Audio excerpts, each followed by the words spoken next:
The first time anyone in Meridian Trust Bank realized something was wrong, it wasn't an alarm that told them.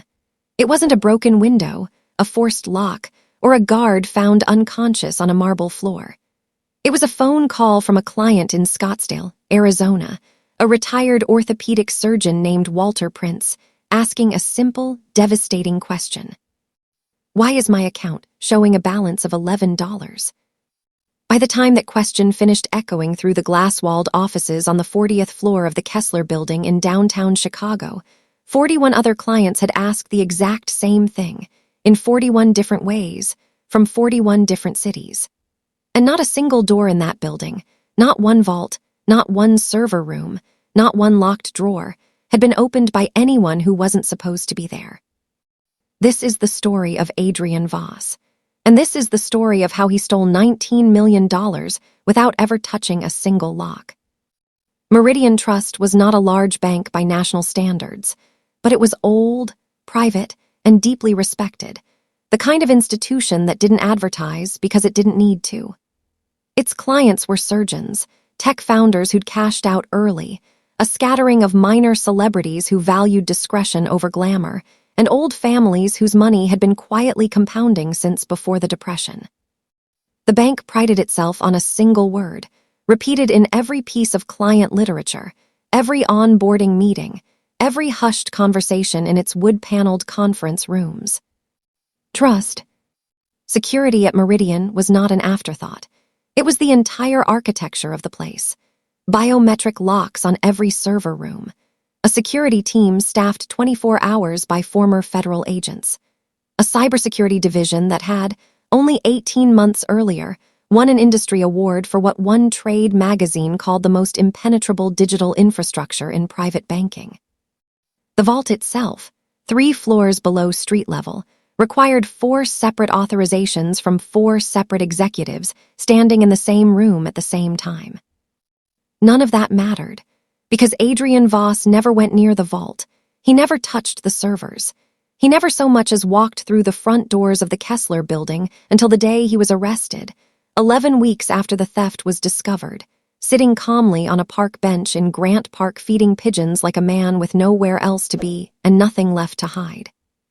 Detective Sarah Ackafer of the Chicago Police Department's Financial Crimes Unit was assigned the case on a Tuesday morning, and by Tuesday afternoon, she understood she was dealing with something she had never seen before in 14 years on the force. "Walk me through it again," she said to Meridian's head of security, a broad-shouldered former Secret Service agent named Marcus Delaney who looked, for the first time in his professional life, genuinely rattled. "Slowly, like I know nothing." $19 million, Delaney said, moved out of 42 client accounts over a period of roughly 6 weeks, in amounts small enough that none of them individually triggered our fraud detection thresholds. The money went through 11 different shell accounts before it left the country entirely, routed through banking systems in 4 different jurisdictions. We didn't catch it because nothing about it looked like theft. It looked like normal account activity. Legitimate transfers, authorized withdrawals, standard wire instructions. Authorized by who? Delaney's jaw tightened. "That's the problem, detective. Every single transaction was authorized, properly digitally with the correct credentials from the correct devices, at times that matched the client's normal usage patterns. As far as our systems were concerned, 42 different clients simply decided, independently, to move their own money." Ackafer leaned back in her chair. "So either 42 wealthy, unrelated people all quietly decided to loot their own accounts and blame a phantom, or someone found a way to become 42 different people at once." "That's what I need you to figure out," Delaney said, "because I've had my entire team on this for a week, and we cannot find a single unauthorized access point. Nobody broke in. As far as our logs are concerned, nobody was ever here who wasn't supposed to be here." Ackafer began where every good detective begins, not with the technology, but with the people. She requested employee files, client lists, service records, security logs going back 8 months. She interviewed tellers, wealth managers, IT staff, the executives who held vault authorization codes. Everyone had an alibi. Everyone passed. Nothing connected. It was on her 9th day of interviews, sitting across from a mild, soft-spoken man named Curtis Bell who worked in Meridian's client services department, that she first heard the name that would eventually crack the case wide open. "There was a guy," Curtis said, almost as an afterthought, stirring sugar into a coffee he hadn't touched. "Came around maybe 8-9 months ago, said he was doing a security assessment for the board, real professional, had a badge, had paperwork, everyone just kind of assumed he was supposed to be there." Achafer sat up straighter. "Do you remember his name?" "Adrian something. Voss, I think. Quiet guy. Real good listener, you know the type. He'd sit in on our morning briefings, ask questions about our processes, how we verified client requests, what our backup procedures were if the main system went down. Never seemed pushy about it, just curious. I remember thinking he was one of the more pleasant consultants we'd come through." "Did anyone verify he actually worked for the firm that sent him?" Curtis's face went pale as the question landed. "I don't know," he said slowly. "I just assumed someone had. He had all the right paperwork. He knew things a consultant would know. He talked like he'd done 100 of these assessments before." Achafer pulled the building's visitor logs from that period and found 6 separate entries for a man named Adrian Voss, representing a security consulting firm called Halbrook Systems Group. When she called the number listed for Halbrook Systems Group, it rang twice and disconnected. The firm did not exist. It never had.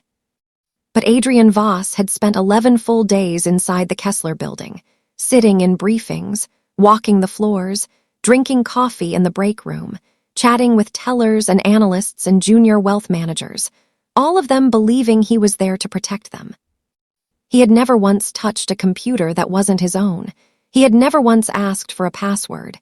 He had simply listened. The picture that began to form over the following weeks was, in its way, more unsettling than any conventional heist Achafer had investigated. Adrian Voss was not a hacker in the traditional sense. He had not broken any encryption, exploited any software vulnerability, or forced his way past any digital firewall. What he had done was study, with almost scholarly patience, the human beings who held the keys to $19 million, and he had found that the weakest link in Meridian Trust's supposedly impenetrable security was never the machines. It was the people who trusted the machines to protect them, and who therefore never questioned a man who seemed to already belong. Achafer pulled his path through the building day by day, briefing by briefing, and began to understand the shape of what he'd actually stolen during those 11 days. Not money, not yet.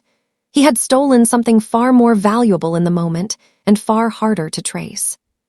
He had stolen patterns. He had learned that Walter Prince, the retired surgeon in Scottsdale, called his wealth manager every first Monday of the month to review his portfolio, always at 10 in the morning, always with the same 3 questions about market performance. He had learned that a tech founder named Priya Anand in Austin authorized large transfers almost exclusively through text confirmation, a habit her wealth manager found charmingly old-fashioned and had never once flagged as unusual. He had learned the cadence of 42 different lives, the rhythm of their spending, the specific phrasing each of them used in emails, the exact hour of the day each one was most likely to be reachable and least likely to scrutinize a request closely. And then, quietly, over 6 weeks, he had begun to become them.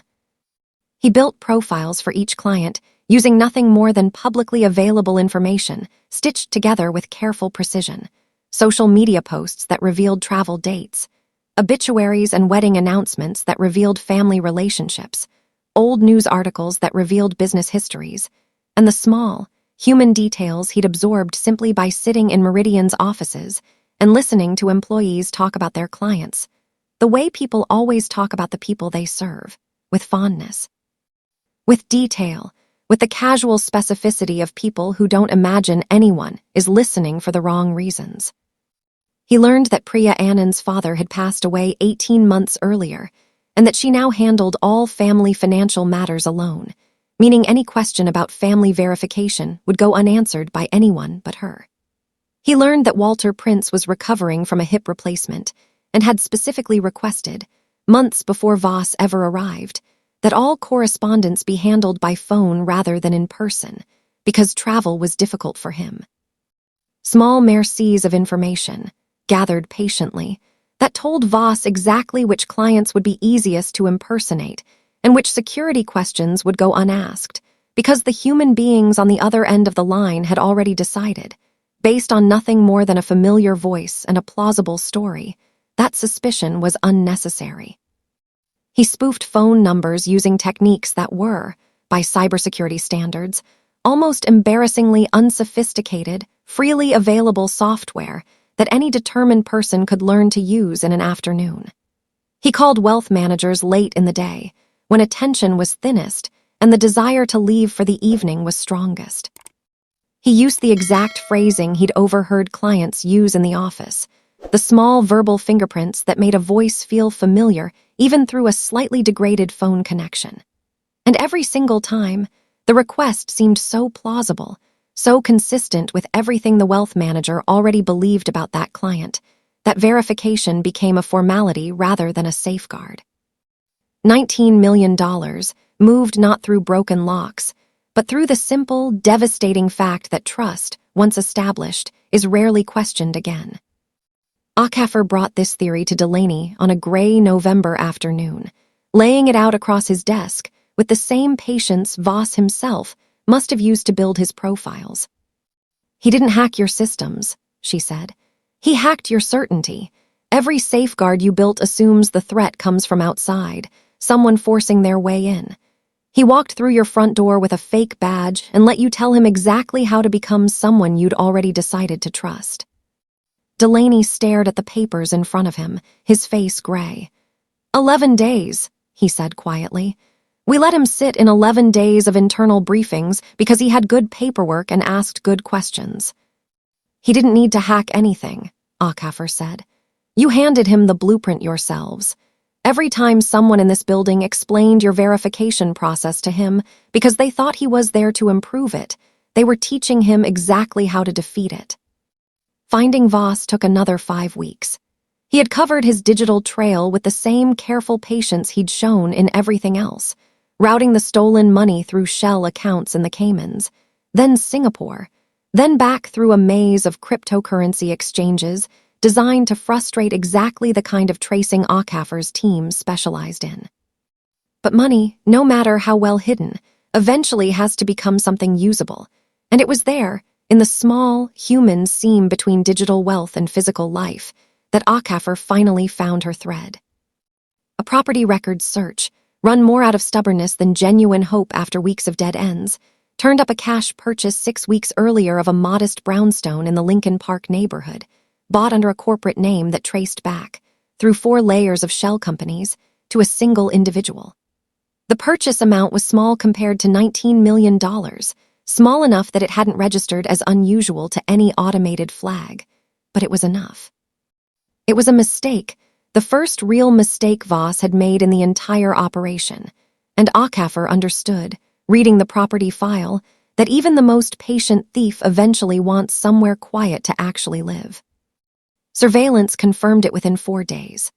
A man matching Voss's description, mid-40s, unremarkable in every visible way, the kind of face that seemed engineered specifically to be forgotten, spending his mornings at a small cafe 2 blocks from the brownstone, spending his afternoons walking, always walking, through Lincoln Park and down toward the lake, feeding pigeons in Grant Park with the unhurried calm of a man who believed, with total sincerity, that he had already gotten away with it.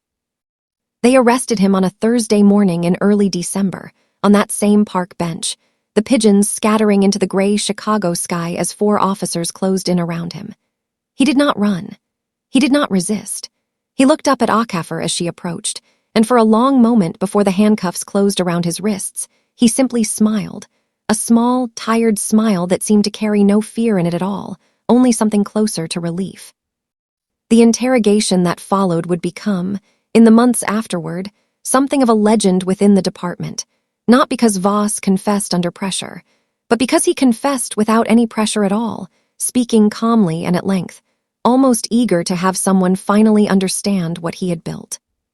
"You want to know how I did it," he said to Achafer, before she'd even finished reading him his rights formally into the record. "Everyone wants to know how, Nobody ever asks why, and why is the more interesting question, detective, if you'll permit me the indulgence.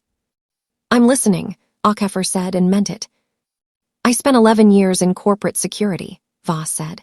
Real work, legitimate work. I designed systems meant to keep exactly this kind of thing from happening. I was good at it. Very good. I understood firewalls, encryption, biometric authentication, all of it, better than most people who claim expertise in this field. And in 11 years, do you know what I learned was the single greatest vulnerability in every system I ever assessed? Aakeffer said nothing, letting the silence do her work for her.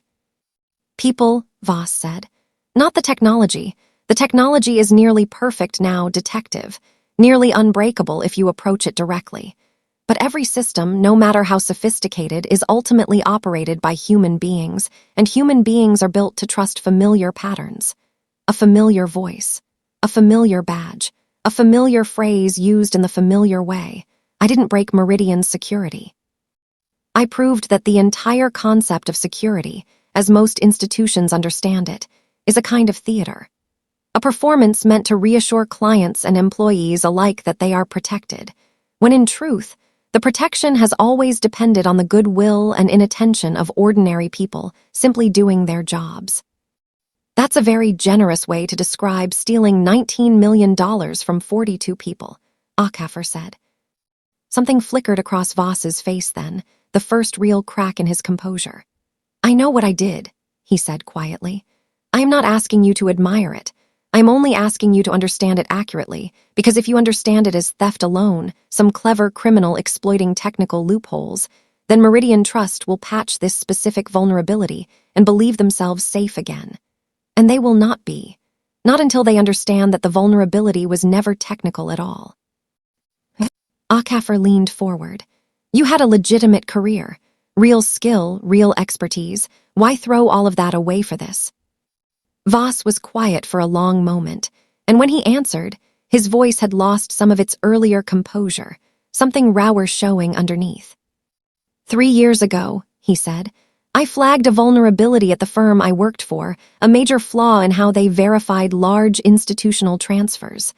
I brought it to my supervisors with a full report, weeks of documented work.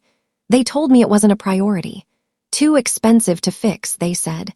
The risk was acceptable. 6 months later, a client of that firm lost $14 million to almost exactly the vulnerability I'd described. And do you know what happened to me, detective, the man who had warned them? What happened? I was let go, Voss said. Quietly, a restructuring they called it, because keeping me around meant keeping a permanent reminder that they had been warned and had chosen not to listen. I spent the next 18 months unable to find comparable work, because in this industry, once you're let go under circumstances like that, nobody wants to ask too many questions about why. I lost my apartment. I lost, eventually, the last relationship I had left that mattered to me. And I spent a great deal of that time thinking about how thoroughly this entire industry protects its own comfort rather than the people it claims to protect. So this was revenge. This was proof, Voss said, and his voice had gone very quiet now, very still. I told myself, somewhere in those 18 months, that if no one would listen to a warning, perhaps they would listen to a demonstration. I never intended to keep the money, detective. I want that understood clearly, for whatever it is worth to you now. My intention, from the beginning, was to prove the vulnerability existed beyond any possible dismissal, and then to return the funds publicly, forcing the entire industry to confront what I had spent years trying to tell them quietly. Aakeffer studied him carefully. That's a remarkably convenient thing to say now that you've been caught. I understand how it sounds, Voss said. I would not believe me either in your position, but I would ask you to look at the accounts, detective. Every dollar I moved is still traceable, still largely intact, spread across accounts I never touched for personal spending beyond the property and basic living expenses. I did not vanish to a beach somewhere with a new identity. I sat in a park 2 miles from the bank I robbed and waited, because some part of me wanted to be caught, wanted this conversation to happen exactly as it is happening now. It took investigators another 3 weeks to verify what Voss had claimed, and to the quiet astonishment of nearly everyone at Meridian Trust, it turned out to be substantially true. Of the $19 million, all but roughly $400,000 was eventually recovered from the accounts Voss had routed it through, frozen before it could be dispersed further. The property in Lincoln Park seized and sold to help make the remaining clients whole. The $400,000 that could not be recovered, it emerged during trial, had gone to a scholarship fund Voss had anonymously established 8 months earlier for young people studying cybersecurity. An act so strange and specific that even the prosecutor building the case against him seemed momentarily uncertain how to characterize it to the jury. The trial itself became something of a spectacle within the financial industry, less for the theft itself than for what it revealed about the institutions built to prevent it.